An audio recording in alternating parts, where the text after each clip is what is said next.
আবাসিক এলাকায় পড়ে আছে বিমান। রাজধানীর উত্তরায় দেখা গেছে এমন চিত্র। ঘনবসতিপূর্ণ একটি এলাকায় পরিত্যক্ত অবস্থায় পড়ে আছে বিমানটি, যা নিয়ে কৌতূহলী হয়ে উঠেছেন স্থানীয় বাসিন্দারা।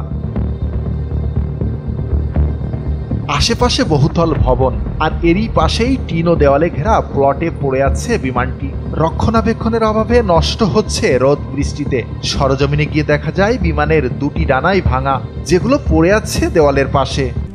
RICL TMX, যুগের পর যুগ স্থাপনা থাকে মজবুত।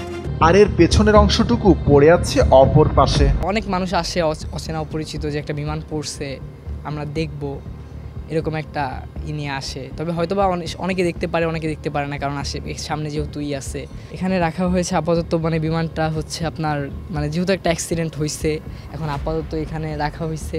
এটা পরবর্তীতে হয়তো বা মডিফাই করা হইতেও পারে।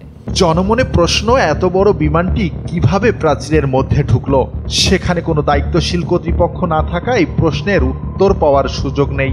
যদিও বিমানের নয়, প্লটটি দেখভালের দায়িত্ব রয়েছেন একজন কেয়ারটেকার। যোগাযোগ করা হলে তিনি জানান, মাঝে মধ্যে উত্তরার কোনো একটি প্রতিষ্ঠানের শিক্ষক শিক্ষার্থীরা সেখানে আসেন। তবে সবশেষ গেল 2 মাসে বিমান দেখতে আসেননি কেউই। এই প্রথম যে সময়ছি এই সময় ছাত্ররা সাদা পোশাক আইতো, ওনার 2 মাস ধরে আসে না।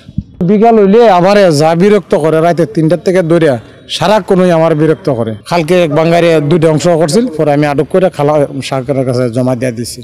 আমি যদি না থাকতাম এই 4 মাসে আপনারা অনেক কিছু নিত। এটা রাষ্ট্রীয় সম্পদ না। এখন প্রশ্ন হলো, বিমানটি কেনই বা এখানে পড়ে আছে, আর এর মালিকানাই বা কাদের? একজন যিনি নিচ্ছেন তিনি এটা ট্রেনিং পারপাজে মনে হয় রাখছে, স্টুডেন্টদেরকে পড়ায়। এটা আমাদের তো না, যারা নিলামে কিনে নিচ্ছে এখন তাদের প্রপার্টি এটা। তো বিমানটি সম্পর্কে সাধারণ মানুষ যারা রয়েছেন এখানকার স্থানীয়, তাদের সঙ্গে কথা বলে জানতে পারলাম যে তারা শুধুমাত্র বলতে পারছেন যে এই বিমানটিতে শুধু উত্তরার একটি স্কুলের শিক্ষার্থীরা এখানে প্রবেশ করেন ক্লাস করার জন্য। তবে এর ব্যতিক্রম তারা কোনো কিছুই বলতে পারছেন না। তবে এ নিয়ে তৈরি হয়েছে সাধারণ জনমনে কৌতূহল ও আতঙ্ক। NPB নিউজ, জীবন ইসলাম, ঢাকা।